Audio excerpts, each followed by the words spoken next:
ભગવાન શ્રી રંગ અવધૂત ગુરુ મહારાજના ચરણ કમળોમાં મારા કોટી કોટી વંદન. ભગવતીમાં રૂકમાંબા અને શ્રી વિઠ્ઠલપંતજીના ચરણ કમળોમાં મારા કોટી કોટી વંદન. આપ સૌને ગુરુદેવ દત્ત.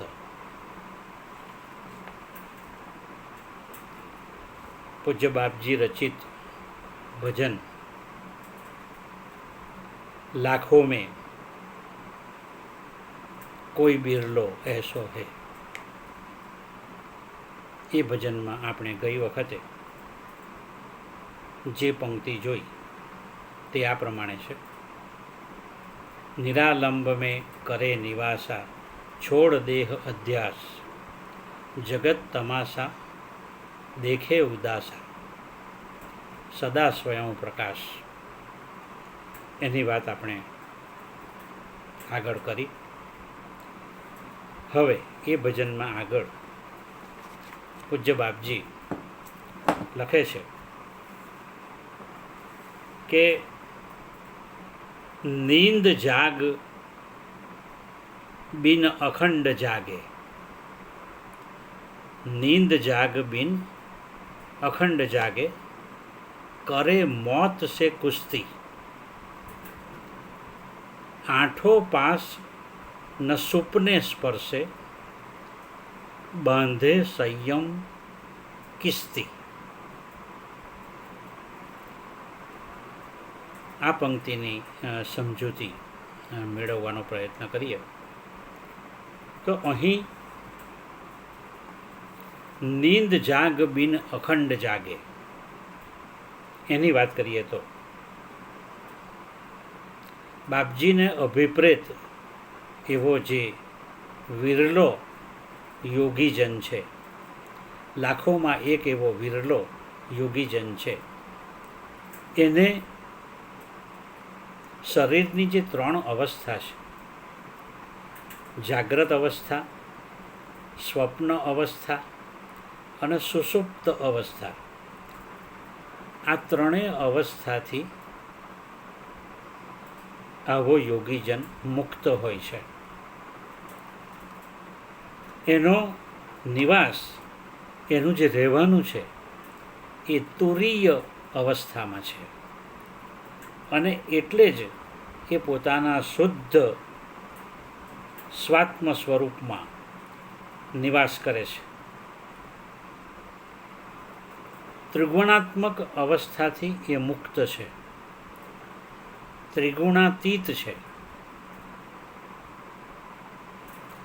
આપણે અત્રિ ઋષિનું જે નામ છે અત્રિ, અ એટલે નહીં અને ત્રિ એટલે ત્રિગુણ, અ વત્તા ત્રિ, જે ત્રિગુણાતીત છે, જે ત્રણે ત્રણ ગુણોથી પર છે, એવા એ અત્રિ ઋષિ છે. અને એવો પૂજ્ય બાપજીને અભિપ્રેત એવો યોગીજન, એવો લાખોમાં એક એવો વિરલો, એ આવી ત્રિગુણાતીત અવસ્થામાં હોય છે. નથી એને રજો ગુણ, નથી એને તમો ગુણ, કે નથી એનામાં સત્વગુણ. એ ગુણાતીત છે, ત્રિગુણાતીત છે, એવું પૂજ્ય બાપજી કહે છે. એને શરીરની અવસ્થાઓ નથી, નથી જાગ્રત અવસ્થા, નથી સ્વપ્નાવસ્થા અને નથી સુષુપ્તાવસ્થા. જ્યારે આપણા જેવા સામાન્ય મનુષ્યોને આ અવસ્થાઓ હોય છે. આપણે જાગ્રત હોઈએ છીએ, આપણે સુષુપ્ત હોઈએ છીએ અને આપણે ગાઢ નિદ્રામાં પણ હોઈએ છીએ. મનની ત્રણ અવસ્થા છે. શરીરની ઇન્દ્રિયો જ્યારે રજોગુણનું પ્રાધાન્ય હોય છે ત્યારે એ પ્રવૃત્ત હોય છે અને થોડા સમય પૂરતો જ્યારે રજોગુણ અદૃશ્ય થાય છે ત્યારે આ બધી ઇન્દ્રિયો પણ ચેતન વગરની બની જાય છે. માત્ર થોડા સમય પૂરતી, જેટલા સમય પૂરતી ઊંઘ હોય, નિદ્રાવસ્થા હોય, એ સમય દરમિયાન આપણે આપણો સ્વને ભૂલી જતા હોઈએ છીએ, ગાઢ નિદ્રામાં હોઈએ ત્યારે.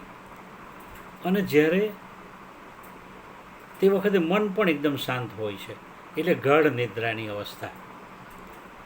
પણ નિદ્રામાં પણ જ્યારે મન ચંચળ હોય છે તે વખતે સ્વપ્નાવસ્થા ચાલતી હોય છે, જેનો મનુષ્યો અનુભવ કરે છે ઘણીવાર. પણ શરીરનો અભિમાની જીવ પણ જ્યારે ચેતના શૂન્ય બને છે તો તે અવસ્થાને નિદ્રાવસ્થા કહી છે.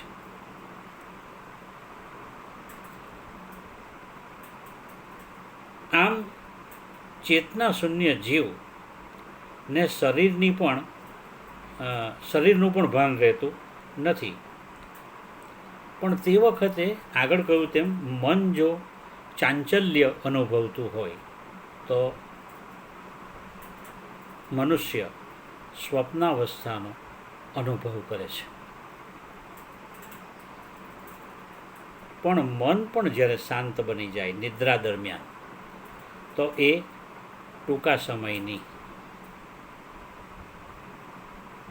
મૃત્યુ સમાન એવી ગાઢ નિદ્રા છે.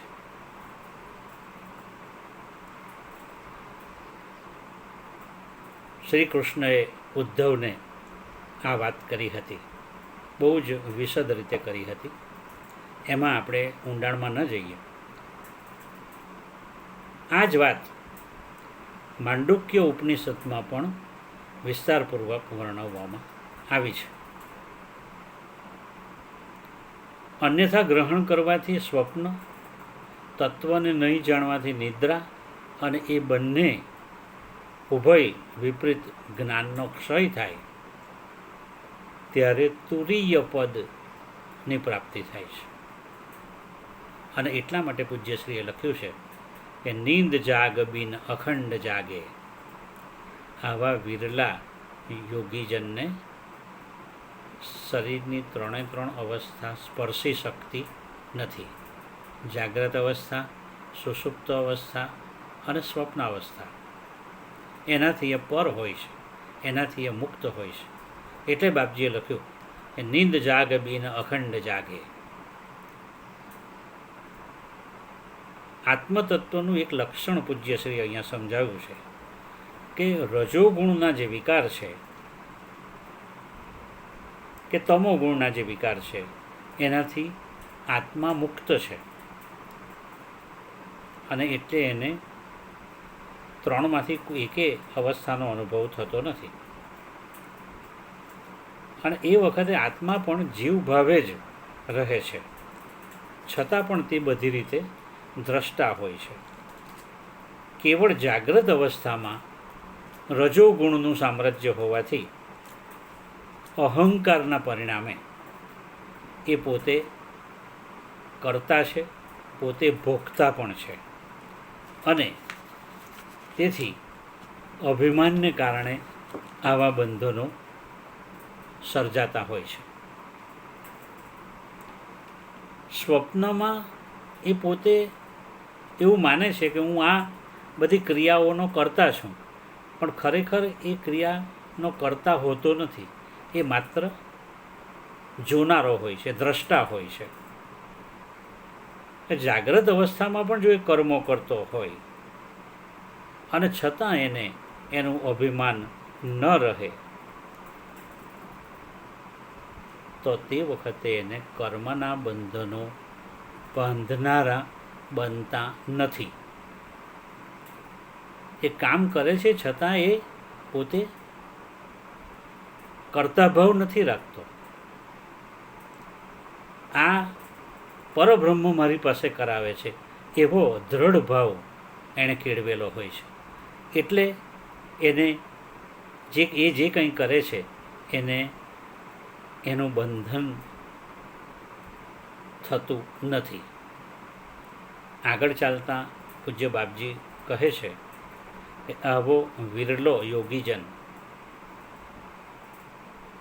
કરે મોત છે કુસ્તી. માતાના ખોળામાં રમતું બાળક અથવા સૂતેલું બાળક બહારના ગમે એટલા આક્રમણો હોય કે ગમે એટલું આપત્તિ હોય તો પણ એને કોઈ જાતનો ડર નથી. એ નિર્ભયપણે માના ખોળામાં સૂતેલું હોય છે કે રમતું હોય છે. તેવી જ રીતે આવો યોગીજન, વિરલો એવો યોગીજન પરમ તત્વમય બનેલો હોવાથી એ નિર્ભય બને છે. એટલે સુધી કે એને મૃત્યુનો પણ ભય રહેતો નથી.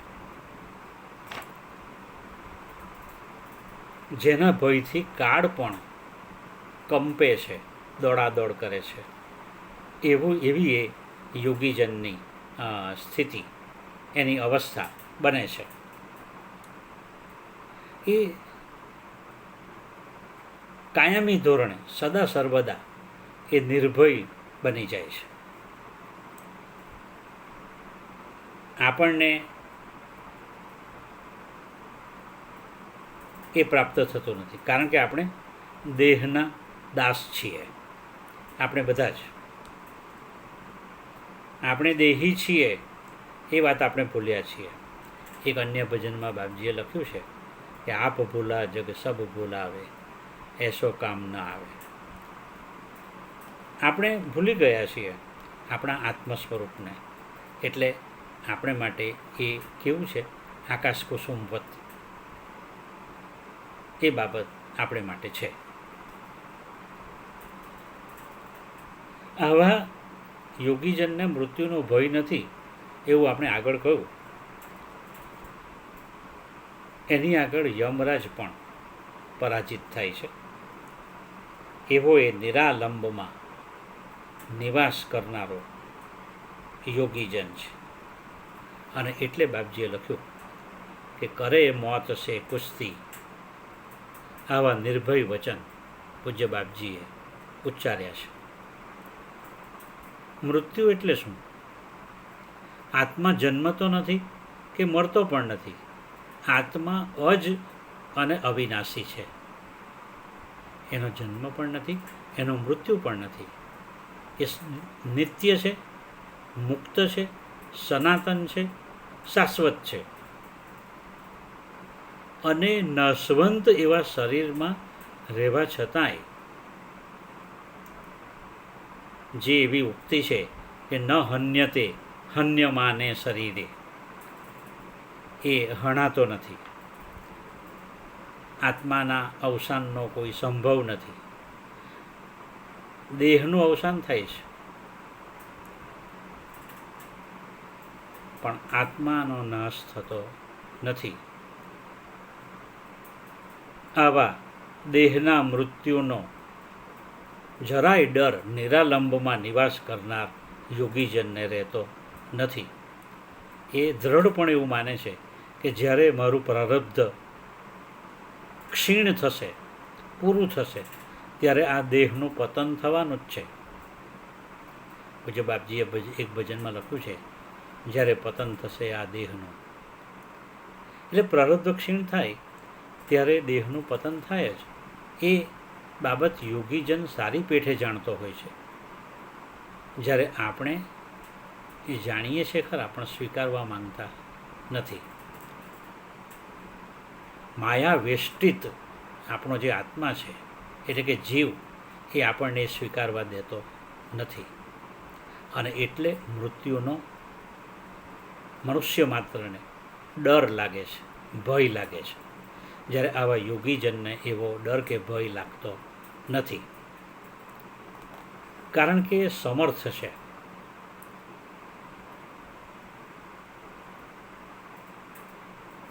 આગળ બાપજી લખે છે કે આઠો પાસ ન સુપને સ્પર્શે. હવે આઠો પાસ એટલે શું? 8 પ્રકારના પાસ.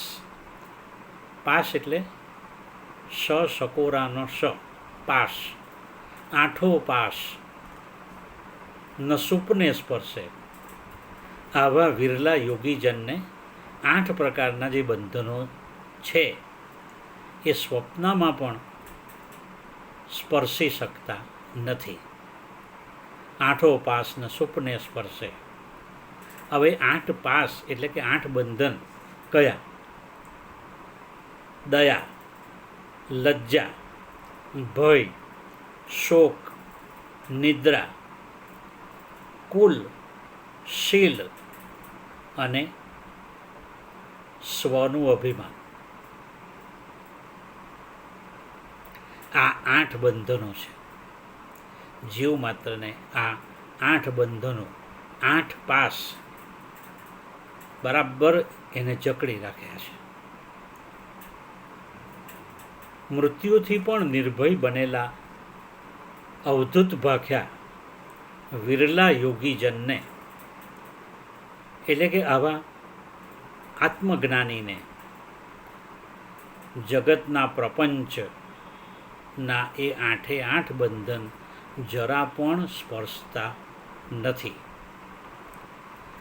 કારણ કે એ બધી જ અહંતા અને મમતાથી પર થઈ ગયેલો હોય છે. એક અન્ય ભજનમાં બાપજીએ લખ્યું છે કે નિરહંકૃતિના જેને મમતા, એને મમતા પણ નથી, અહંકાર પણ નથી, કશું જ નથી. અને એટલે એ 8 પાસ એને સ્પર્શી શકતા નથી, એને અસર કરી શકતા નથી. સ્વપ્નમાં પણ એને એનો ખ્યાલ સરખો આવતો નથી.